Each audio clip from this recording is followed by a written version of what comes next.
Donc, j'ai grandi à Ottawa. J'ai commencé à jouer de la musique, de la guitare au secondaire. Puis, je veux dire, je voulais absolument rien savoir de rien d'autre quand j'étais au secondaire. Puis, je te dirais qu'avant de rencontrer Erika, j'étais pas mal un ermite. Je jouais beaucoup dans ma maison, mais pas nulle part d'autre. Puis, je refusais de chanter. Chère demoiselle, désistérez donc. Je suis née à Sarnia, Ontario, mais là, j'ai grandi la plupart de ma vie à Brockville. Puis c'est là que j'ai vraiment commencé à faire beaucoup d'écriture créative. Alors au début, j'étais comme, je vais écrire des livres, c'est ça que je voulais faire. Alors je suis allée à l'université en littérature anglaise et en français aussi.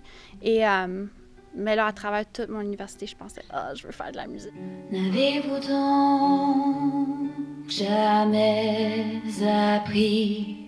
Il y a 5 chansons dessus, mais ouais, c'est vraiment, ça a tout été collaboratif, tout ce qu'on a fait. Ouais. Ça fait que, Il y a comme des morceaux de chaque personne. C'est ça l'idée un peu, c'est qu'on est comme chacun des soliloques qui sont en train de partager nos comme monologues internes ensemble. Alors, alors c'est vraiment cool. Chaque personne a vraiment contribué. Vous non plus n'avez pas les mêmes propres.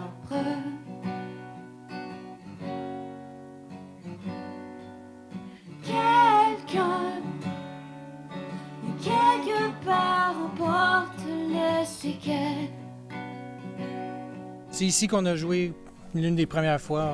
On a fait notre show ici au Centre culturel, notre premier vrai show. Là, fait que c'est comme le naturel puis le fun de revenir à la même place.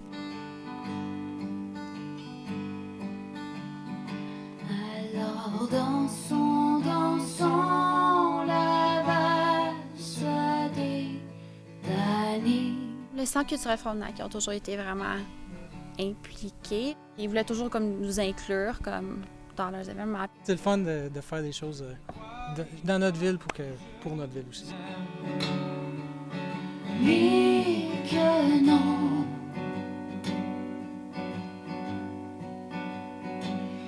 Ni que vous êtes sous mon emprise, ni que vous en êtes sauvés. Je veux vraiment que les Soliloques soient un band français, mais en même temps, je veux pas qu'on soit obligé de choisir ce qu'on va comme juste performer en français ou juste performer en anglais. Mais c'est vraiment important pour nous, je pense, de créer en anglais et en français. et un jour j'y ferai face à mon tour, car Moi non plus, je n'ai pas les mains propres. Je trouve ça définitivement plus difficile que quand je book mes shows en anglais. Ouais, c'est pas la même approche. On essaie de figurer comment qu'on va faire ça, mais comme je dis, quand on joue des chansons en français, le monde aime ça. Alors je me demande s'ils ont comme un petit peu peur. Si c'est juste écrit comme spectacle français, je pense que ça ferait peur, mais peut-être ça va être de commencer avec un show bilingue. comme vous M'aimer maintenant. Alors, c'est quoi les prochaines étapes pour vous? Série de show, j'espère. Oui, ça va être vraiment de roder un spectacle comme full band, un long spectacle puis de tourner avec. Là, c'est vraiment ça qu'on va faire.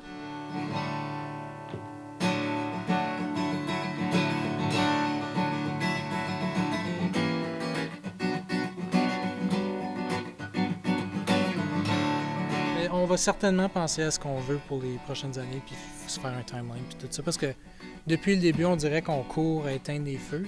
Si vous me croyez sur parole, Vraiment, Ouais. c'est ça qu'on veut pour la prochaine année, prendre le dessus de notre carrière et de ce qu'on fait. valsons en mal comme en bien. Quel que soit notre sort. Et si vous me croyez sur parole, je vous attends. On veut quand même être basé de Kingston parce qu'on voit beaucoup d'artistes qui passent par Kingston en tournée, comme Moonfruits par exemple, et puis ils aiment vraiment la place, mais en même temps, il n'y a pas comme vraiment une scène francophone tant que ça. On aimerait vraiment ça développer ça. Croyez sur parole.